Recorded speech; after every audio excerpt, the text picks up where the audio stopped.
Good morning, everyone. My name is Jim Wood. I'm chair of Wood Communications Group, and I serve as strategic counsel to Competitive Wisconsin. The Wisconsin Tomorrow Action Accelerator series emphasis is on strengthening the ability of communities and regions to compete for workers and people in the strategic areas identified in the American Rescue Plan Act Summit we helped to convene in 2021. More specifically, we are committed to helping communities and regions recruit, attract, and retain workers and people. We believe that to do that, Wisconsin communities have to be strategically competitive in 8 related areas, including workforce recruitment and retention, early childhood care and education, broadband, healthcare, workforce transportation, workforce housing, rural resurgence, and energy. In the course of convening these action accelerators, we have had an opportunity to interact with more than 1,000 registrants and are proud of the fact that elected and appointed officials from 63 of Wisconsin's 72 counties registered for one or more of these events. We were also delighted to have had the opportunity to convene the events with such organizations as Momentum West, the Eau Claire Area Chamber of Commerce, Seven Rivers Alliance, New North, Madison Region Economic Partnership, Centergy, and the Greater Wausau Chamber of Commerce. We're equally delighted that a number of regional and local academic, corporate, and economic development organizations have co-hosted these events with us and would want at this point to also note our serious sponsors, which include the Wisconsin Counties Association, American Family Insurance, and Wood Communications Group. Our topic sponsors include the Wisconsin Realtors, Madison Gas and Electric, Rural Wisconsin Health Cooperative, the Construction Business Group, the Wisconsin Transportation Builders Association, Metastar, Mayo Clinic of Northwestern Wisconsin, Gunderson Healthcare, Dairyland Power, and Centergy. And lastly, I want to note that our reporting sponsors include WIS Business, the Wisconsin Broadcasters Association, the Wisconsin Newspapers Association, and Wisconsin Eye. On that note, let me turn the program over to Mark O'Connell. Most of you know who Mark is, but he is the president and CEO of the Wisconsin Counties Association and has been for a considerable length of time the vice chair of Competitive Wisconsin.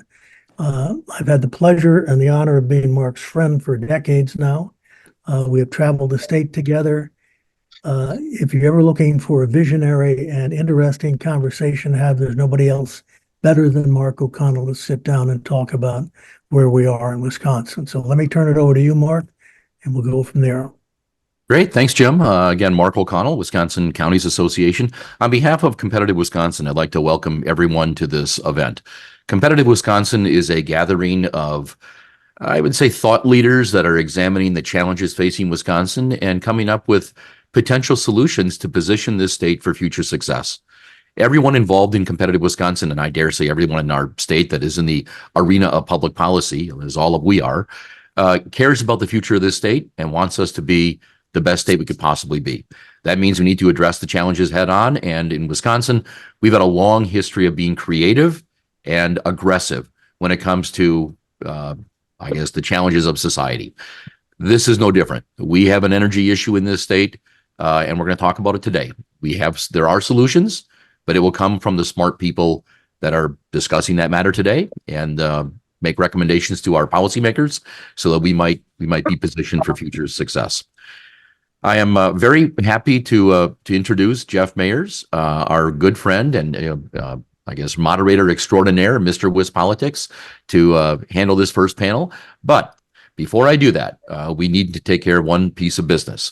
We have with us today Commissioner Christy Nieto, and as such, being a commissioner on the Public Service Commission, we need to make a legal statement. During this event, we cannot discuss the merits of any case that is or will be before the commission.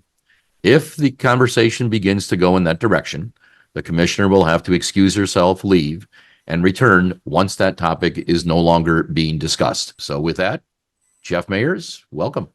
Thank you, Mark, and thank you, Jim. Thanks, Competitive Wisconsin. Thanks, everybody, for who's listening in or tuning in. Really appreciate it. I'm Jeff Maris from WisPolitics.com and WisBusiness.com. We already know that PSC Commissioner Christy Nieto is on the panel. Thank you, Christy, for being here. Christy served in a variety of roles at the PSC for more than a decade before being appointed to the commission by Governor Tony Evers on January 16. She previously was administrator of the Division of Energy Regulation and Analysis. That was just one of her posts. We also have Jeff Keeber. He's the chair, president, and CEO of Madison Gas and Electric. Welcome, Jeff. We have Teresa Mogensen. She's chair, president, and CEO of American Transmission Company. Bert Garvin, executive vice president, external affairs for WC Energy Group and a former PSC commissioner. And Tom Content. He's the executive director of the Citizens Utility Board. So I'm going to start working backwards here. I'm going to start with Tom, and with an overall question, Tom. Our panel is looking at transformational management of the changes in the generation, transmission, and demand for use of energy in the state of Wisconsin. So, what do you think is the biggest change occurring right now in the way Wisconsin energy is being generated and distributed? What's the biggest change on the agenda? Well, I think the biggest change is the transformation from a fossil fuel fleet, largely fossil fuel and coal fleet, to a different fleet for our utilities. And the other big change is dealing with electricity demand that's on the horizon and how that affects the transition. And how we do that in a way that is analyzed to the fullest extent possible, so that we're not overbuilding and overspending, because we have had challenges with affordability, and we continue to have challenges with affordability. So it's this big balancing act between reliability and affordability that I'm sure we'll be talking a lot about. Bert, what's your take on that? What's the biggest change facing WEC Energy Group and the landscape at large here? Well, I think if you look at any utility across Wisconsin, we all have the same growth plan. We're all decarbonizing, investing billions of dollars, thousands of megawatts in cleaner energy resources. And the challenge we're going to have over the next 5 to 10 years is making sure we ensure reliability, because we'll talk later, but there's a lot of changes going on in terms of the value that the renewable resources we're building, that our MISO and the grid operators are giving that. So the challenge we see is, how do we do this transition and keep rates affordable and maintain reliability? That's the biggest challenge, and I look forward to talking more about that topic as we go through this discussion. Yeah, we'll drill down on it, Bert. Okay, Teresa, what's your view on this? What's the biggest challenge out there? Yeah, well, I think it's been hit. The number one is the energy resource transition. And from our perspective as being the transmission, we're the middle. We're needing to interconnect and move all that power and deal with the changes in the overall mix in an unprecedented way with respect to the amount of intermittent renewable resources. Then on the other side, on the distribution and customer side too, there's quite a bit of evolution. Demand, of course, with after a period of not much demand growth, we are in a period of significantly increasing demand growth. We also have resources coming in on the distribution side too, which are a new challenge for the grid to be able to integrate and manage all of these things happening on both generation and distribution or customer side. It's a very active time. Indeed. I think we might be in one of the most really exciting times. It's most challenging, but one of the most exciting times in the energy field here, which makes this discussion very timely. Jeff Keebler of MG&E, what's your take? So like Teresa, all of it's been said already, or most of it's been said already. It really is the transition of the generation, which has a lot of other things that have to go along with it, such as transmission. I use 4 words when I describe my role as a utility, and it's the provision of safe, reliable, affordable, and sustainable energy. Safety and reliability, we can't touch. We need to make sure that we're top tier in that, because safety is important for us, for our customers, our employees, our community, and reliability is important for all of our customers, whether you're in your home or you're running a business that relies on energy. So we can't touch those. So we need to make sure that we do this transition in a way that maintains the reliability of the grid that we have expected and that customers continue to expect. We're in a world today where if you lose power for any length of time, you lose your connection to the world. It wasn't that way 10, 15, 20 years ago. Now it is. And so reliability has to be paramount, and everything we're doing is around reliability. So when I think about it, and I think about the last two words, affordability and sustainability, that's where we have to balance. And that's what we're doing as utilities, is balancing that affordability and sustainability without jeopardizing the safe, reliable system that we have. Okay, let's move on to PSC Commissioner Nieto. Thanks, Jeff.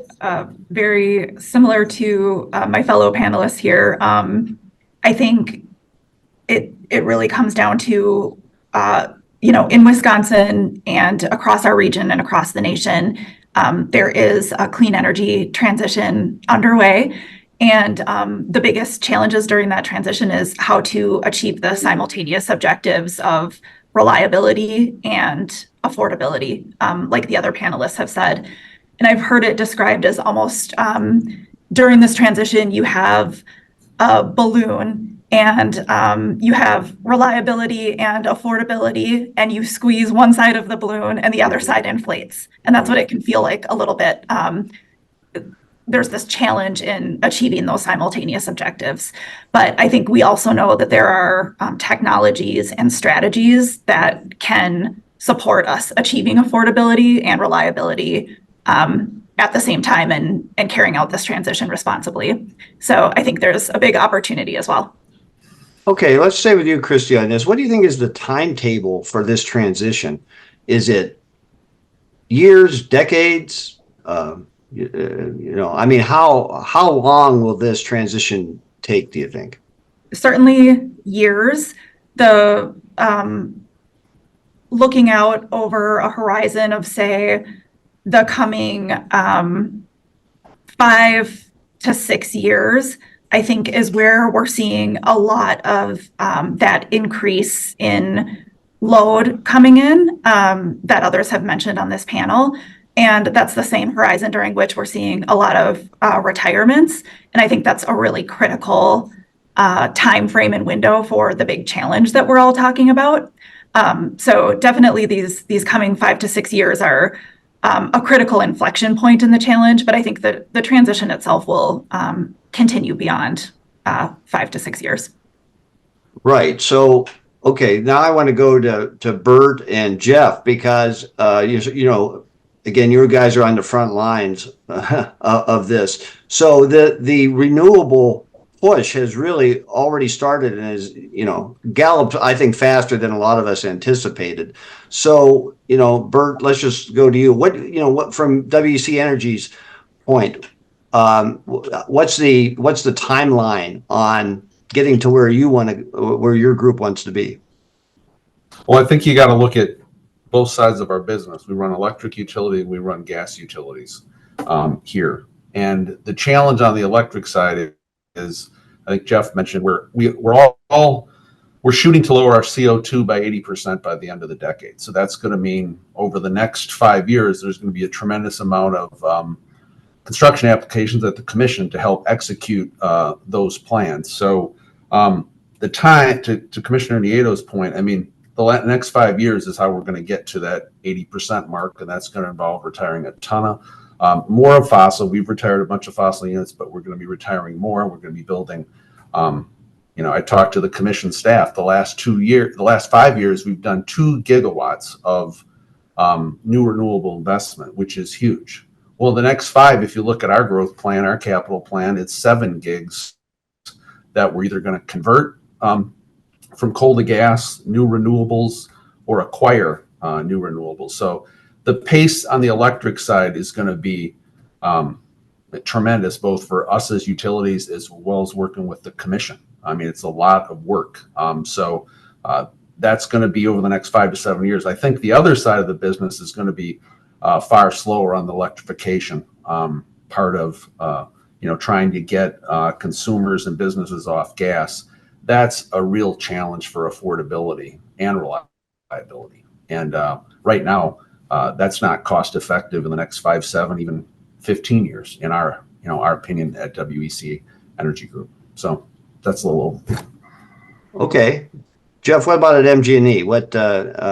How do you view, this transition, the timing of it, and what your biggest challenges are at MG&E? Yeah, so we're on the same pathway as Bert is at WEC. For us, you just have to move the decimal place a couple of points because we're substantially smaller than what We Energies is. But when you think about it, it is the transition of generation. It's the conversion or elimination of old fossil fuel, and it's the creation of new generation. The predominant new generation is going to be clean energy, right? Wind, solar. People throw battery technology in that, which isn't necessarily a generation source, but it is a helper to capacity that we need. So we're moving fast. We've set goals. We've set 80% carbon reduction by 2030, just like WEC Energy Group has, and net zero by 2050. I can see how we're going to get to 2030. I can't see how we're going to get to 2050 yet because we need new technology for that. So when we look at timelines, I'm going to focus primarily on the now to 2030 timeline, but there's a lot moving. The numbers that Bert used mirror what we're doing. Back in 2015, we were less than a $2 billion utility. We're spending over $1 billion in the decade starting from 2015 out, just over a decade, over $1 billion on clean energy investment alone. So when you think about that, it's a huge component of what we're doing. We have I'll say a little bit more unique challenge because of our size. So we're part of a Columbia Energy Center, which is a coal unit that is in the phases of retirement coming up in 2026. That provided a third of our energy. So when you think about that, how do we lose a third of our energy from a single source all at once? And all at once may be over a month period or a couple months or whatever. But it's how do we deploy technology? So we've thought about it in multiple phases. We started with expanding renewable generation. And we've done that. So now we're in a phase that we're going to be retiring assets. We're going to be replacing those assets with other assets, primarily clean energy. We will need some dispatchable units, and that can come in the form of natural gas or battery technology, and combinations of both. And then we can deploy additional renewable energy as well. So one of the things that we've done is we found a really good partner. In a lot of cases, we partner a lot with We Energies. The utilities in the state have a long history of partnering together. And so that helps us all collectively get to our goals. And we work closely with ATC. So I think that coordination and ability to work together is actually going to help not us as individual utilities, but us as the state achieve the goals we've set for ourselves faster. Right. Okay. Thank you, Jeff. Okay, Teresa, now, Jeff segued to ATC. Okay, so, transmitting all this power, new kinds of power, and then meeting demand, that's where the reliability comes in through you. So, in terms of the timeline, what do you and ATC have to do to help the utilities meet their timelines? So the timeline for transmission for big grid changes tends to be a lot longer than the timeline for generation changes. So that's really the challenge that we've got from a state perspective in tying everything together, is if we end up with significant transmission changes that are needed to accommodate the resource changes, then we could get ahead, but we may be lagging a bit behind, and then there might be changes or restrictions on how that generation can operate until the grid is built out to allow it to operate reliably. So that's probably the biggest challenge from a timing perspective. And I agree, we see all the utilities on roughly a 20-year spectrum talking about their decarbonization goals and objectives, and they're going at different rates. And we have to accommodate them all. We and with MISO working in partnership with the broader regional grid, we need to work with all of them and accommodate the utilities, the independent providers, and others. And so that changing timeline and that shifting timeline matches up with shifts in operational impacts, and then all that needs to get kind of stirred in the pot so that we can make it all work. Is there a lot of uncertainty? You hinted a lot of uncertainty. Is there a lot of uncertainty, Teresa? Well, there's broad objectives that are often stated, but when you get down to the grid impacts, you need specificity. You need, I'm going to have this plant here at this time. It's going to be this big. It's going to use this fuel. It's going to have these physical characteristics. If we don't have all that specificity, then it becomes harder to plan the grid to be able to accommodate that and work the sequencing out to make sure everybody can connect on time and move their power on time.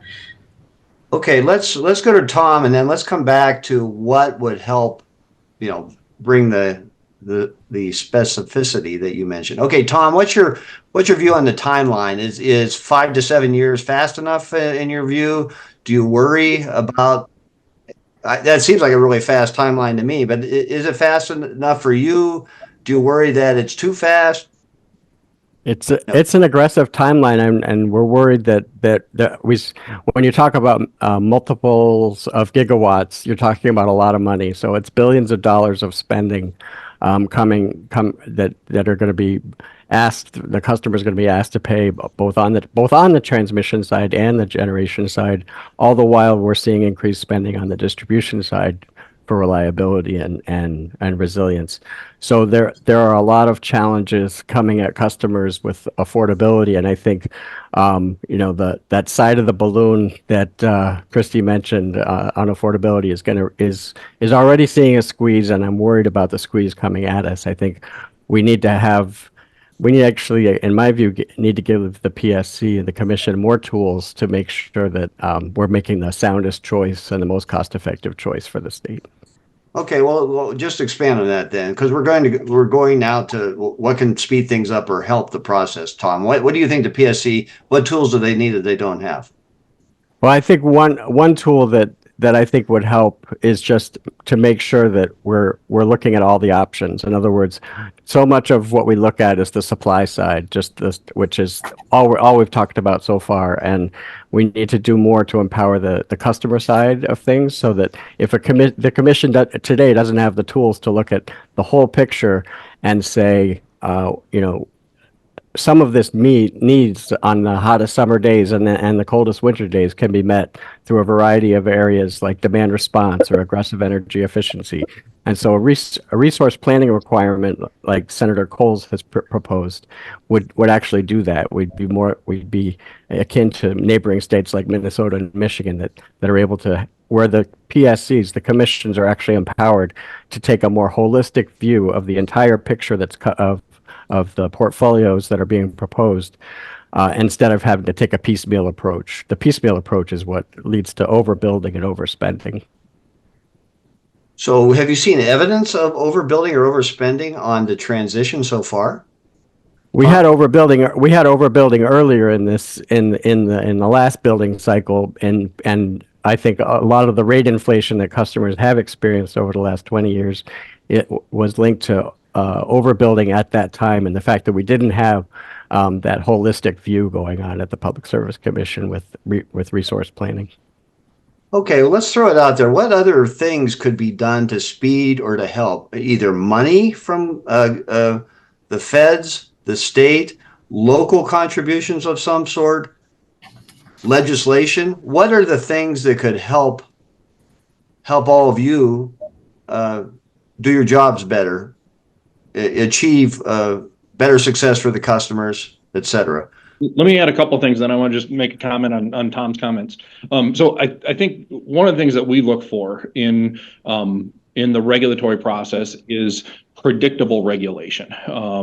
Consistent and predictable regulation are terms that we use all the time. And what that does is it helps us understand what the commission's viewpoint is. It helps others. So think about that as customers, interveners, investors, who else understand what the commission viewpoint is. And so when we bring things to the commission, we're bringing things that, one, we believe are in the best interest of our customers, and two, that we believe will meet the commission's requirements. And so we're consistent and predictable is there.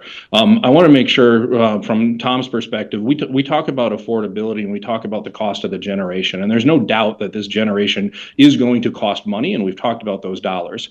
When we propose something to the commission, and Commissioner Nieto, I am going to look at you, so if you wave me off, I'll stop talking, but I don't think I'm going to approach anywhere near where you'll get uncomfortable. But when we bring something to the commission in terms of a generation asset, we've done a lot of modeling, we've done a lot of discussion with others. We understand and believe that that's the best interest or part of the plan that will provide customers the safest, most reliable, most affordable, and most sustainable energy. So we've done that work and we understand that work.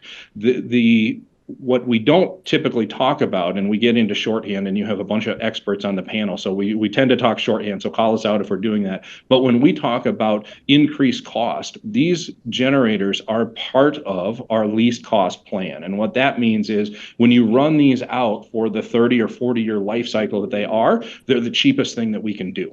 The challenge is those costs aren't evenly distributed to customers over the lifetime of that plant.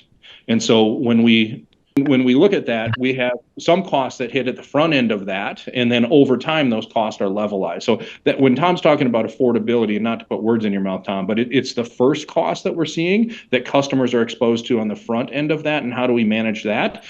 These plants are part of our least cost plan and will actually achieve lower costs for customers over the lifetime of that plant.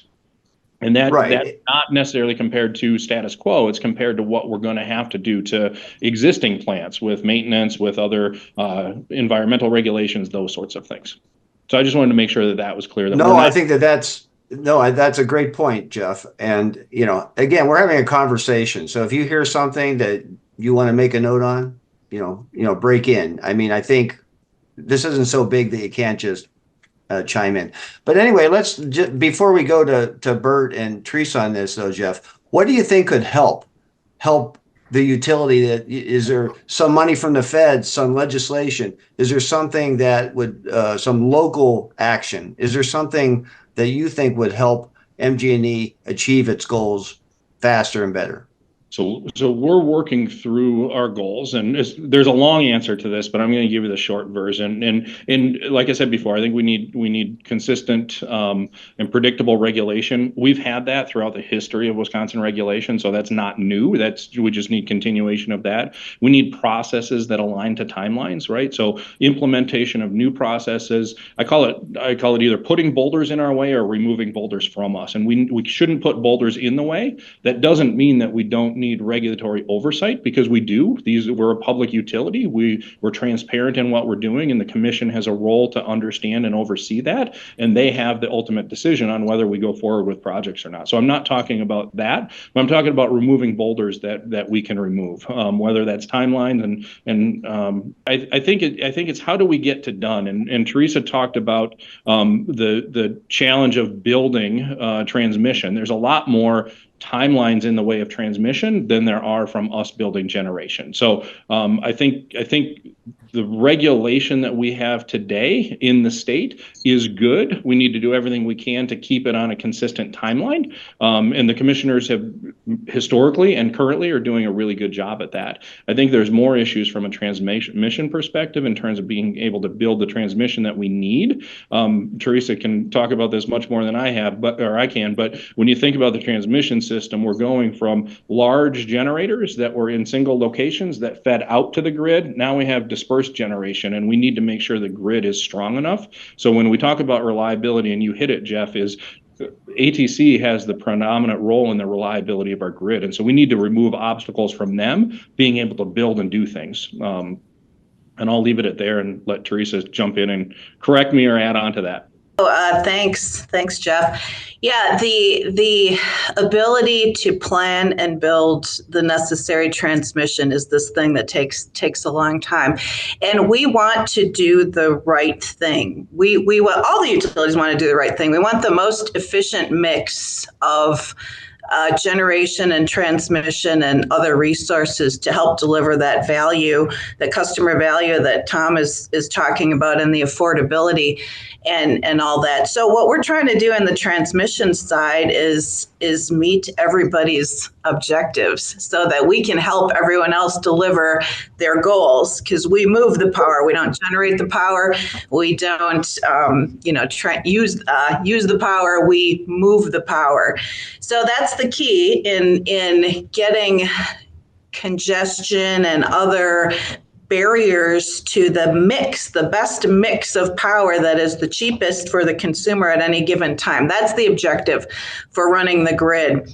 So when you're in a time of change and significant change, particularly on the generation side, there are a lot of ties between generation and transmission. So when you change generation, even if you're building your generation on the same site, if it's a different type of generation, it might have different impacts on the network, might require different reinforcements or upgrades.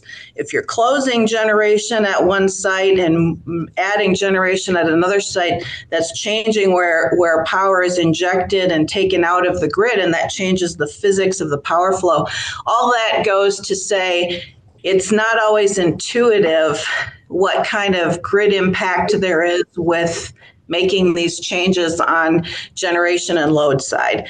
And so the challenge that we have then is the timing to plan all of these and to plan the transmission in collaboration with our regional providers, MISO, with our utilities that we provide service to, generators, customers, the whole mix. So timeliness is the real challenge, and being able to build enough transmission where you're not building too much, but you're building enough where you're allowing for some of this growth and change to happen, because there's uncertainty about that future, and you don't want the transmission to be limiting the larger cost savings opportunities or policy goals coming from the generation and distribution side.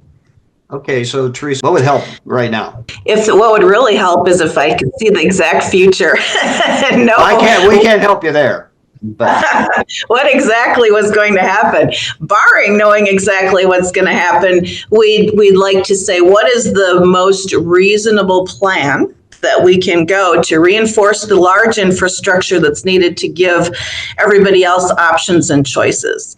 And then do that a little bit ahead, because we've got to go through a long permitting process as well as that planning process, and then we have to construct.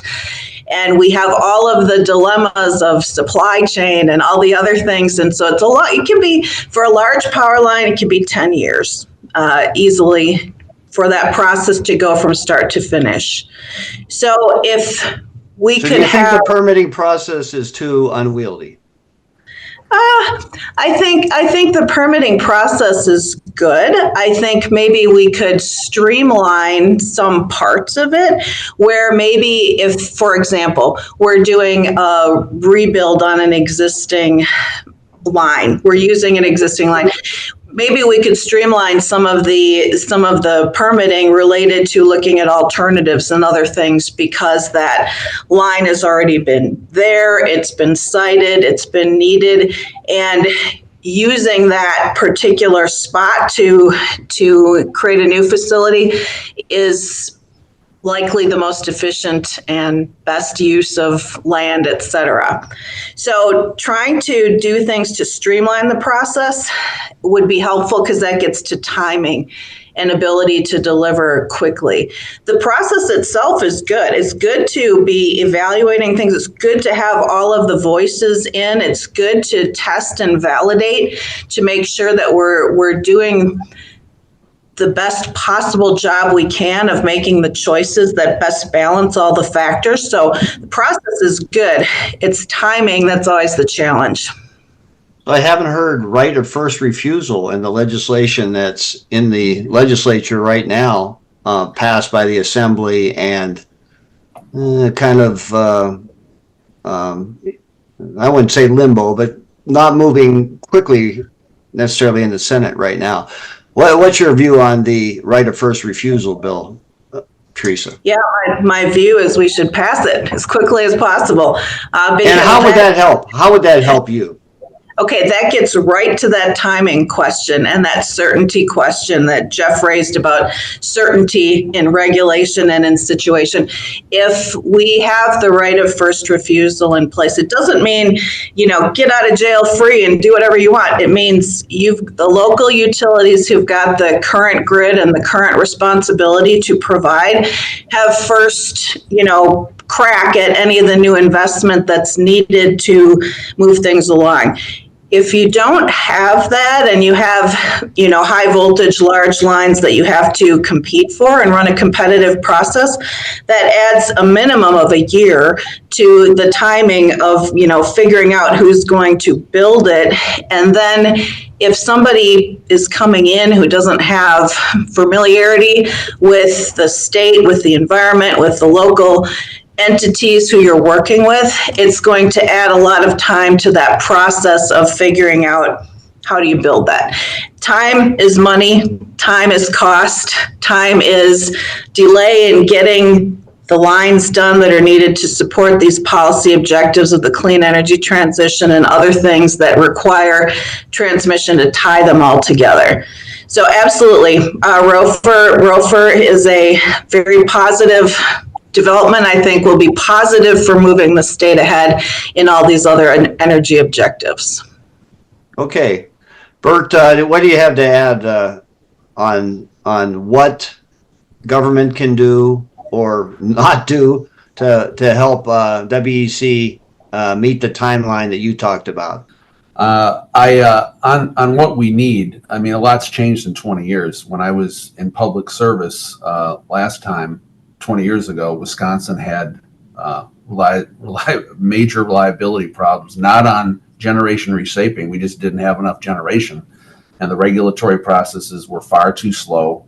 And the legislature and the governor acted to get rid of the advanced plan. They put accelerated timelines. Now, the regulator, if you apply for a construction application, it has to be done within a year, or the regulator has to go to court to ask for an extension. That was a sea change under Governor Thompson and under Governor Doyle. I think in 2024, we at WEC Energy Group are not asking for wholesale changes. We think we've had a very constructive regulatory environment for years here. I think the worry is resources. Just because there's so many applications from small, large utilities coming through the same agency, that's going to be a challenge managing that.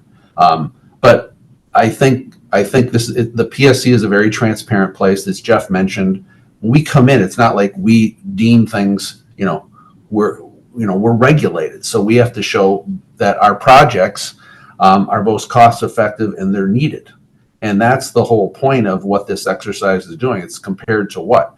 We have very old fossil units that cost a lot of money to operate, and they cost a ton of money to put additional capital in them as they age. So, our focus is on reshaping our entire fleet in this sea change of, MISO rules and everything to be cleaner and cost effective. And, that's why we talk to Tom and interveners all the time. We try to be as transparent as possible. This is what we see ourselves doing in the next 3 to 5 years. So I don't think there's a need for significant regulatory change. Others on the panel may disagree, but I think this system has worked well.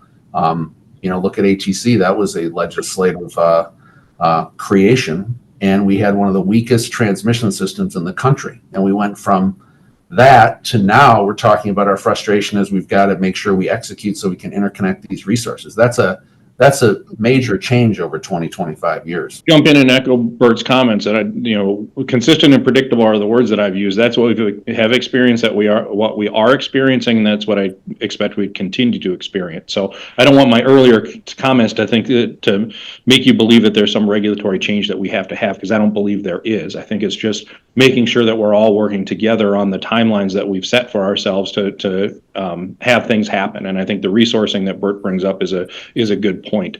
The other two areas, just to broaden your question a tiny bit, not what government can do, but when we talk about affordability, we're looking at what is the ultimate cost to consumer? And in our world, a lot of times that's viewed on a per kilowatt hour basis. And so there are two things that we're also working on that commission has programs with, Tom works with, and others work with, and that's energy efficiency, using energy at the right timeline, so we don't have to build more than what's necessary, and electrification that allows us to utilize the grid in a better format more often, I'll say, is probably the easiest way to think about that, without expanding the grid substantially, and get better, lower cost per kilowatt hour. So those are two things that we are focused on, and I know all the utilities are focused on in assuring is happening so that we can bring down the overall cost to the consumer. Okay, Christy, I haven't forgotten about you, but I'm trying to be careful about what we ask you. But, what is you come from the staff side at PSC, long career there, and now you're a commissioner.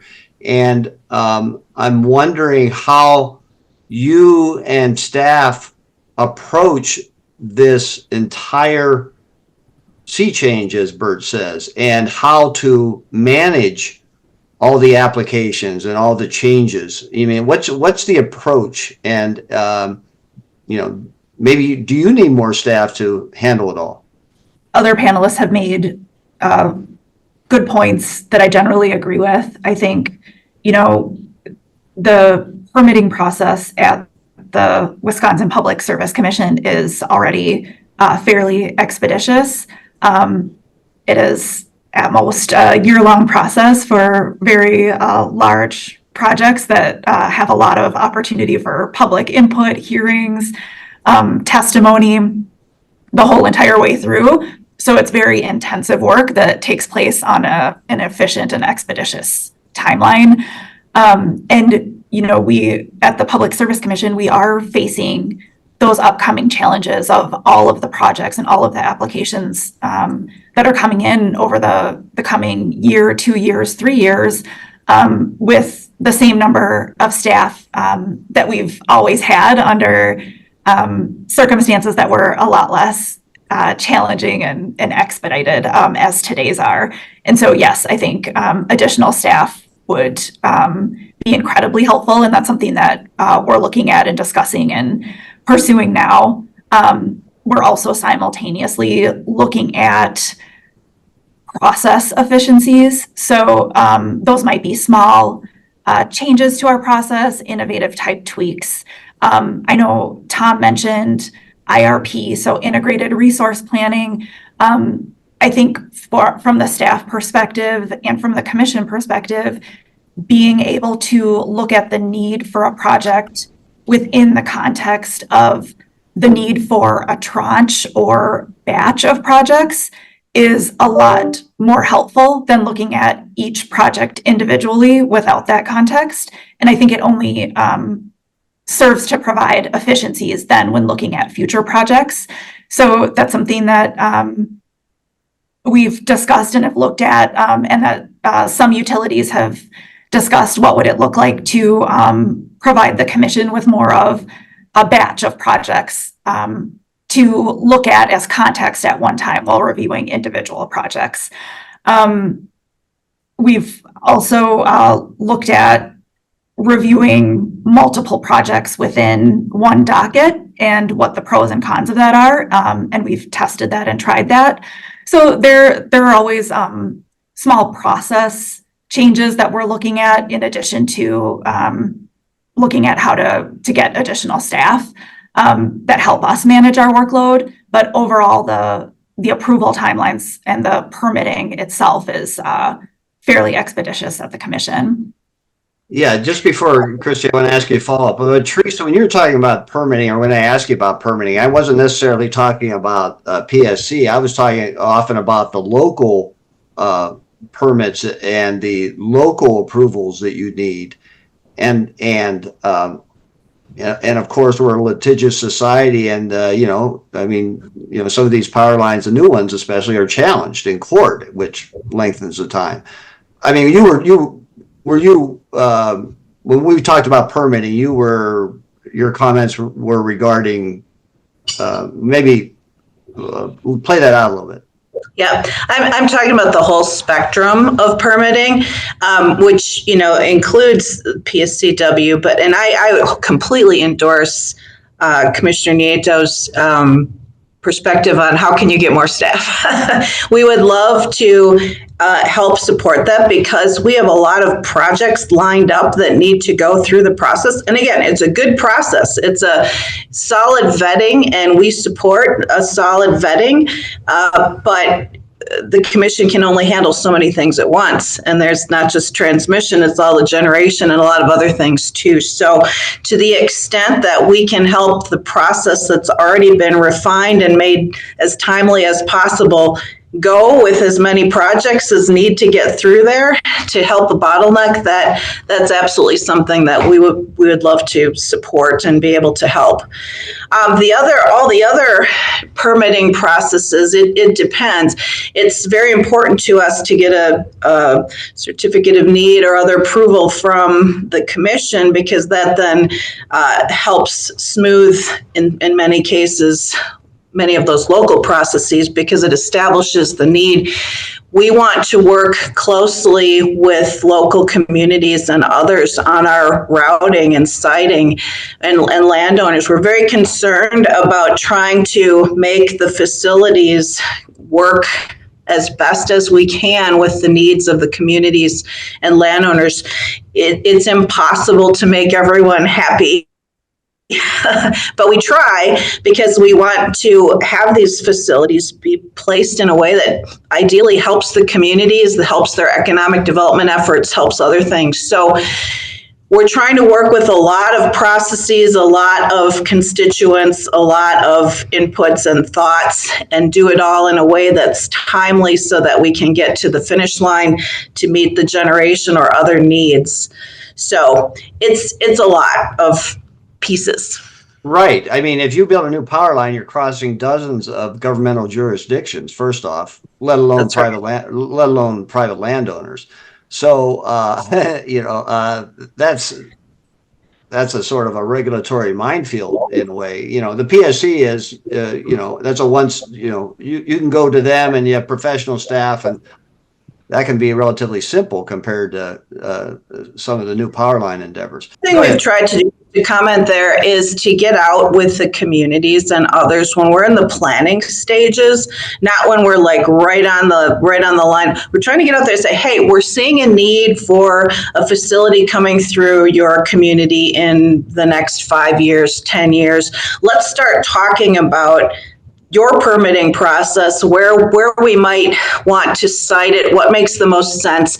So we're trying to get ahead as much as possible while we're in the planning stages, before we're in that timeline crunch. And that then helps, again, that timing compress, because ideally we've worked some things out in advance, and then there can be more consensus on approach on routing.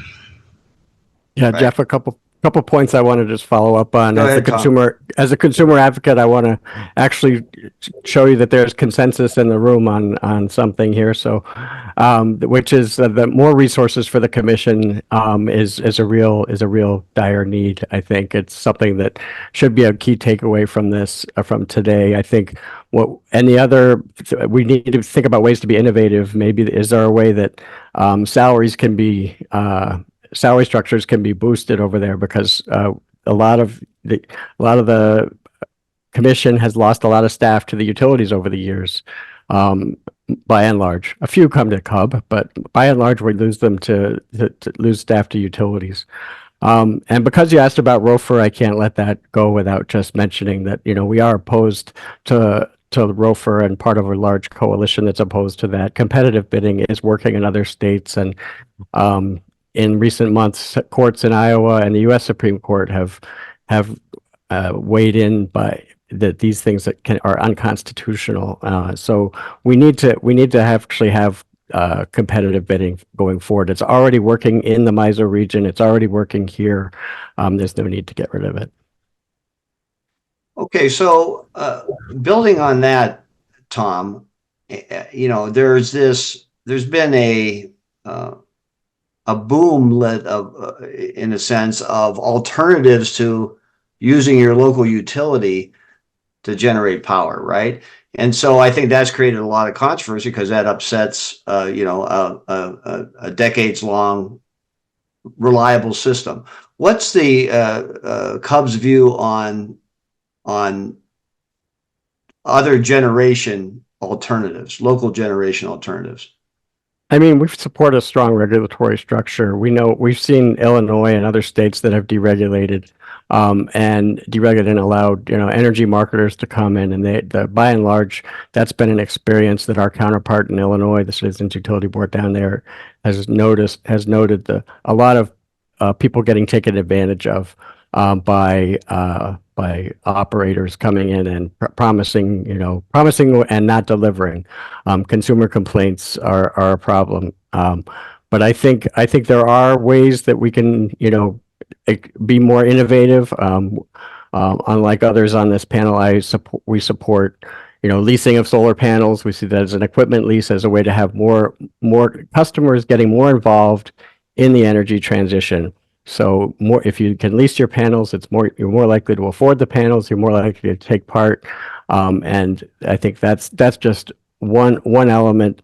It doesn't have to be unlimited leasing. There could be a cap put on it, but I think there's probably a grand bargain compromise where we would allow some of this and a lot more attention on kind of the demand side, because the cheapest way to do an affordable energy future is to maximize consumers, businesses saving energy, because we're talking so much about building new projects. The old saying, if to hammer everything looks like a nail, and for utilities, it's a lot of the focus is on build, and that's because there is a capital bias. The more they build, the more money they make. So we need to that's why better processes would help make sure that we have an energy transition that's really focused on the customer and for the customer's benefit. Okay, I feel like one of the utilities would want to respond to that. I'll jump in and then I'll let Bert jump in.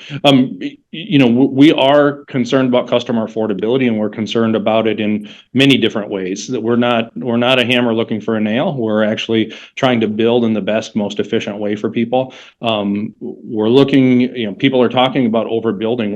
We're not overbuilding. We're looking for capacity to meet the replacement of fossil fuel that's going away. And fossil fuel is going away, as Bert indicated earlier, it's going away because of the cost of ownership right now. That cost of ownership over the next 10, 20, 30 years, whatever generator you're talking about, is greater than the cost of putting in new renewable technology. And that's not because the decisions on the retiring technology was bad. It's because we have new technology that's going to make it better for all and is more environmentally friendly. So I think we're actually much more aligned than what you'll hear in public commentary on where we need to go. Now, from my perspective, we have a regulatory compact, and that regulatory compact provides a lot of different things. And one of those things is consumer protection.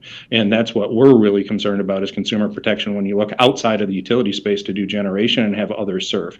We're seeing, throughout the state, we're seeing complaints come up, not necessarily to the commission, but Better Business Bureau and others, on people who are out there trying to sell panels or lease panels to individual homes. So I think the experience that we've seen in other states says that may not be the best approach.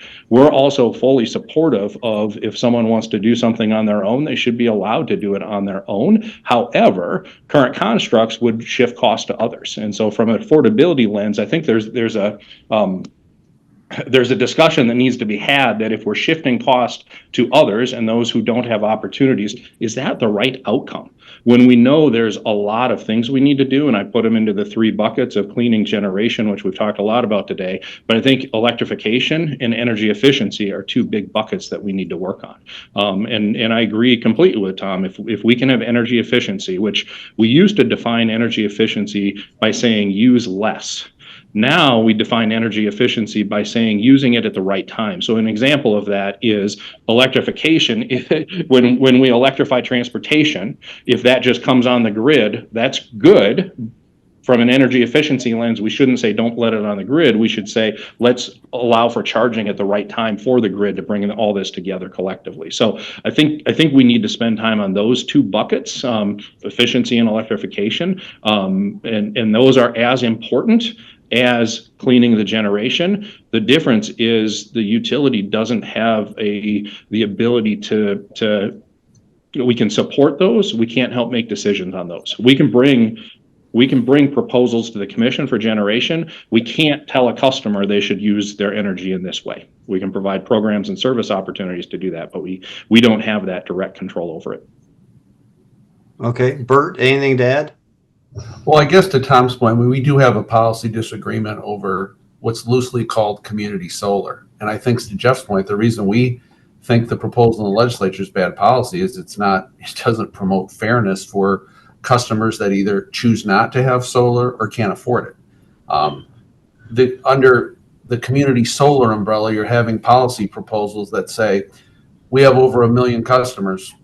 If you have 3 subscribers to a community solar project, then the other 1 million customers have to financially support that. And we don't think that's fair. To Jeff's point, we have all sorts of customers in our service territories, from Green Bay down to Kenosha, that have their own generation, and we compensate them for that excess energy that they put into the market. I think the issue is always economics. And in California, Minnesota, they've been complete failures because it's well above market and it's a huge cost shift, again, to consumers that either cannot afford solar or choose not to have it. So we believe strongly that utility scale solar, if you're going to try to decarbonize your fleet, it's going to come in significant chunks of utility scale investment. That's how you're going to meet your 80% targets. But setting up these schemes that reward a few developers and then have our customers basically ensure that or finance that investment, we just don't think is fair. But that's happening all over the country. And I think Minnesota, which their experience, Xcel's, has shown how these community solar projects are 2 to 3 times over market, and you're paying for it if you're one of our, their customers. This notion that we don't have customers that have their own generation, we accommodate it rather than resist it, because we know many more customers will be able to do that. But they will need to be on our system in the days when it's not the sun's out or there's storms and such. When I hear about someone lowering costs by doing something on their own, I think to myself, how can they do things cheaper than the utility? And the answer is they can't. All they're doing is avoiding for paying for services that the utility is providing, and other customers then have to pay for it. So think about the balancing when the sun isn't shining, or think about the reliability, or think about all the things that we do with the commission and through the regulatory compact that are not being done by those individuals, but they're getting the benefit of those. So that's why, from a customer perspective, we think it's not the right policy. This is a great discussion. Now, I want to ask Christy. I'm not going to ask you to weigh in on a specific proposal. What I'm asking you is this all makes it much more complicated for the PSC to regulate things. All these innovations, what other states are doing, and I'm wondering whether there's some internal or external pressure on the PSC to accommodate all these innovations, or do you look at other states and say, whoa, let's take it slow? What's the PSC approach on this? The PSC can certainly and does certainly learn from other states, learns from our MISO region and other states nationwide, and developments in other countries. I think really with everything that is going on in all these innovations, it does come down to a matter of prioritization. And so, for instance, looking at the state has an energy priorities law, and it lists out the priorities for energy resources, and the top priority listed is energy efficiency. And that's a lot of what panelists have been discussing here today, to pull a little bit on the threads that Jeff and Tom started. When you invest in energy efficiency, the cost savings by far outweigh the cost of the investment. And energy efficiency, it creates jobs in Wisconsin, good paying local jobs. Our focus on energy program that we have in the state has avoided the need to construct the equivalent of 2 large natural gas plants. It's the benefits are enormous, and it is an available resource. So for instance, the Focus on Energy program does these big potential studies that show how much energy efficiency potential is left untapped in the state. There's a lot of untapped potential left. But we have these competing policy objectives. I think to some of your questions, Jeff, about what are the policy levers, permitting, those types of things that we need to be suggesting and looking at. There are utilities that are participating in the Focus program can voluntarily do more energy efficiency than the baseline required by the Focus program, but are not required to and cannot be required to. And so what other types of incentives or mechanisms would help drive further investment in very cost beneficial energy efficiency above and beyond what the utilities are already voluntarily doing on top of Focus themselves, because there still is that untapped potential. So I think that's a top of the state statutory priority, and something we can't forget about. Right, and it's also a federal priority. Isn't that contained in some of the federal legislation that has passed recently to push efficiency measures and provide funding for that? It certainly is, and here at the PSC, we're launching some of those federal programs that have provided federal money for states. So the home energy efficiency programs will be coming up soon. And in addition to those, we have federally funded programs. And I think this is important for a lot of people who I see tuning in today.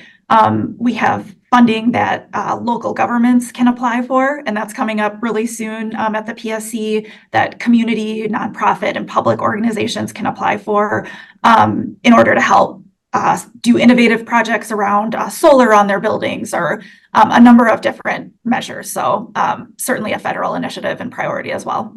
Right, and we're going to go to audience questions now. I think this is a bridge, Christy, what you just said to what is the consumer. It's like we lay a lot on the utility. Why don't you provide this, or why don't you provide that? But what is is there a consumer role, a consumer obligation here that that could be encouraged to achieve these big goals? Short answer in my mind is yes, there is a consumer role and obligation. It gets back to the electrification and the energy efficiency. Neither a utility, a transmission operator, or a commission can tell someone how to use energy, right? We can put programs and policy around that, but the consumer is the one who has to make the ultimate decision to buy an electric vehicle or change a process from a fossil fuel process to an electrification process. And they're the ultimate decision maker on how they use energy and when they use energy. So Christy's talking about a lot of the programs that are out there and a lot of the efforts, and those are great to do, and we need to do those. They are going to be wholly reliant on the customer deciding to do it. So when you say there's a customer role, those 2 avenues of our 3 avenues, generation being the other one, are things that the customer has to decide on their own. I mean, as far as customer obligation, I think the incentives are in place. The incentives are coming through whether it's the Inflation Reduction Act or others, to do more efficiency, to change out to do more insulation and air sealing, to convert to heat pumps if you want, to add solar. But I think, as to Christy's point, I think if Focus has already been able to prevent this power of our good, strong efficiency program that we have in the state has been able to prevent the need for new generation, new natural gas plants, the potential studies show we could do more. And so whether it's a regulatory change or legislative change or just incentives for the utilities, we should be incentivizing energy efficiency so we can maximize efficiency in order to so that when we're not building for an energy demand that's way up here when it could be right here. Okay, let's go to some audience questions, and there's a real thoughtful one here, and I encourage others to weigh in. So here's the question. I'm going to read it, most of it here, because I think, as I said, I think it's a thoughtful question. How do you avoid overbuilding while at the same time requiring new technologies for climate/political reasons? Much of the current decarbonized generation is arguably overbuilding from a capacity standpoint, but it is being encouraged or mandated because of pressure to move away from the last round of carbon-based capacity build-outs that were done for reliability reasons. Here's the sports analogy. We're like the Bucks, who are paying for 3 head coaches at the same time because we keep changing our mind on who the best coach would be. The utilities, and by extension, the customers, are now paying for multiple rounds of generation because we changed our mind. Okay, that's not so much a question as a thoughtful commentary. It's this issue of we do have old coal that's being shut down. We do have some newer coal that's being transitioned away from too. So that's kind of the point that's being made here. So I think the challenge is we're at this crunch time of the energy transition where we're paying for the new stuff as well as for a lot of investment that has not been paid off on the old stuff. If a private non-regulated, if a non-monopoly private sector company makes a bet on a plant and nothing happens, they have to write it off. If we make a bet on something that turns out to not work, the customers are still paying the bills. And that's the whole issue of stranded costs and how reducing the costs for customers when the coal plants shut down, whether that's through securitization or other moves, which is a refinancing. There are ways to bring down the costs for the plants that are being shut down, because the utilities are certainly going to be benefiting and customers are going to be paying from the new generation that's coming.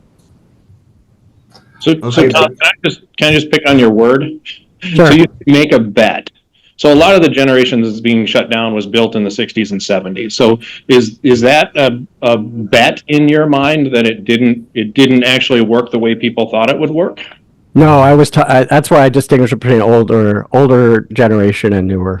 When I started talking about older coal versus relatively recent coal, we have coal plants that were built a long time ago. We have coal plants that were built in the last 15 years. Right, and they're going to continue to operate just under a different fuel source. So I think one of the challenges is in a lot of the public discussion on this whole transition, we want our cake and want to be able to eat it too, right? We want to be able to talk about moving away from the regulatory compact, but also having the regulatory compact and having Tom said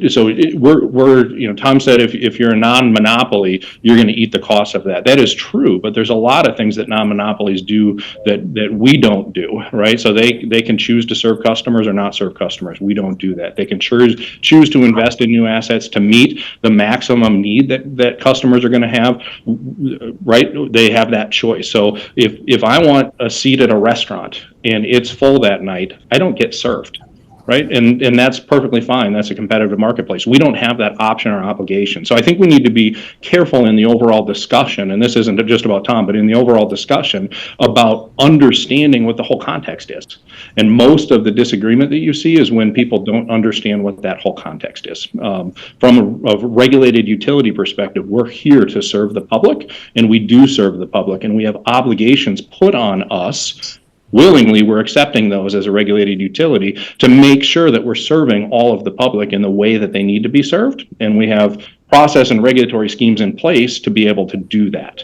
The comparison between us and others who don't have those is not a fair comparison, because we do a lot of things that are done for the benefit of all customers. That we go through regulatory processes that approve that. So everyone had their voice when decisions were made, and now to look back and put the owner if there was a decision that, in Tom's words, the bet didn't work out, I don't think it's a bet, but if there was a decision to move away from something we've done previously, that first decision was approved and it was discussed and vetted by everyone who wanted to participate. So I just think we need to make sure we're thinking about context when we're making comments.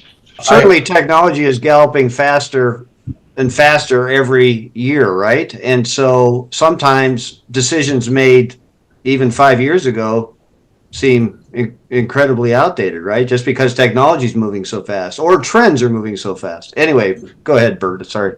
Well, I guess I hate to play lawyer, but on the overbuild, just narrowly, that we're regulated. If we're overbuilding, all the generation models that are pretty transparent will show we're not needed, and we're not going to get approval from the commission from that. So there is a safety net there on the overbuild scenario that the question poses. But I think what we're trying to do now is transition is get the right resources to meet our need, and that's why solar facilities are wonderful energy machines in the summer. I mean, for our fleet, they're going to end up being a baseload resource during the day.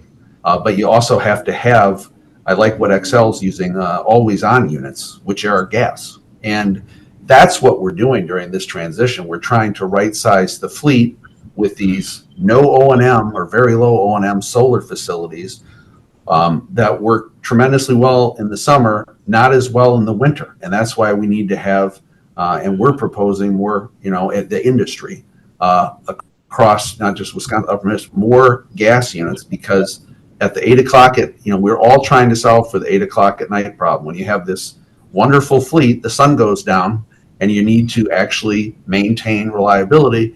You're going to need, and since you can't build coal and nuclear takes forever, you're going to see a lot more, whether, we built these smaller RICE units, CTs. That's going to be the future for Wisconsin and other states during this transition.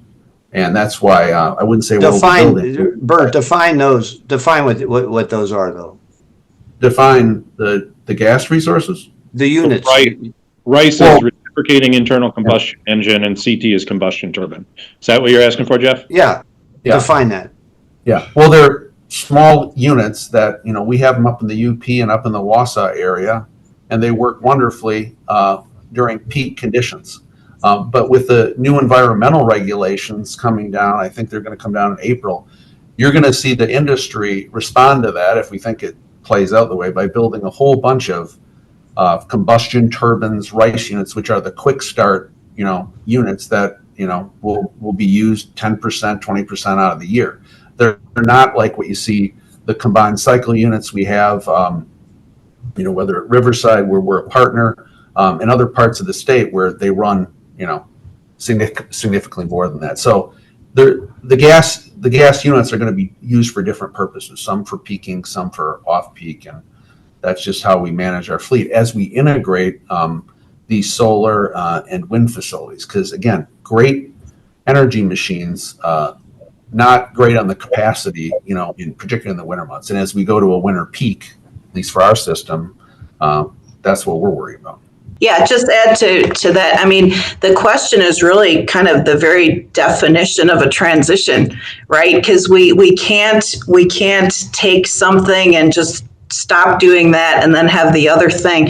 We're in a transition. So that's part of the challenge when we're working with a new mix of technologies, because we do have an obligation to meet the load at all times. We're having to figure out how to do the mix, how to handle the mix. And so what Bert was talking about, we need responsive generation units or load that can be responsive to deal with the ups and downs of intermittent power where you can't control the fuel. And renewables, excellent for energy, challenging for capacity. So that's the big question now, is what's the right capacity that you're shooting for that is going to make sure you will have energy at all the hours of the day, and that the grid that you've got will be able to take whatever those sources of energy are and mix them in a way that will make sure you don't run out. we haven't now said that it's acceptable to run out. The mixes and all the things we're talking about, we still want 24/7, 365, and that's our responsibility as utilities to be working with the regulators and others to say, how do we do that, and how do we do that in a transition where things are very different going forward than they have been in the past. Okay, so we're about to close it out here. Does anybody have any closing remarks or things that I didn't ask or that's been bugging you about the conversation that need to be said? I'll put a period and just on to return to. I take Jeff's point fully that the regulated monopoly is responsible for a ton of things, and is different from the private sector entity. So the issue isn't whether the people are going to pay for the coal plants that they're being shut down. It's the issue is how much should utilities keep earning a return after those coal plants shut down, and that's our issue.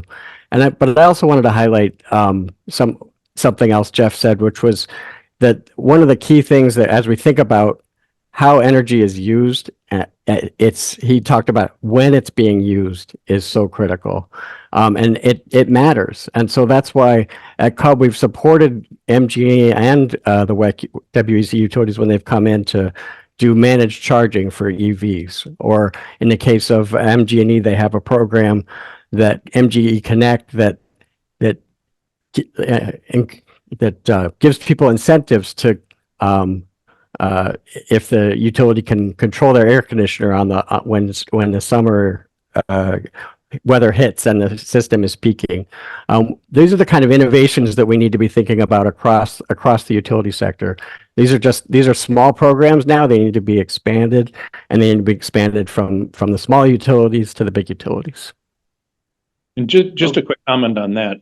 Thank you, Tom, for that. And when we think about efficiency and when the right time to use it, Tom mentioned our MGE Connect program, which we think is really successful and helps lower the usage during those peak hours. As we develop more solar and as we may get to a point where we have more than sufficient energy on those hot summer days, and so when the air conditioners are on, and so that program may not actually provide the same reduction in use that is necessary today. So we're developing other programs like water heater programs that we may be able to use during off-peak time frames to help reduce electric use for electric water heaters, which we have a challenge because not most water heaters are not electric at this point. But when we think about efficiency, my point is, as we see the generation mix change, we're going to see differences in when each type of generation is online, and our energy efficiency mix needs to change along with that so that we can shape the load at the appropriate time. No, this is a complicated issue. I really, really appreciate the comments and really the insight. I learned a lot from this, and I think our audience did too. And so I really appreciate it. Thank you, Christy. Thank you, Bert. Thank you, Teresa, Tom, and Jeff.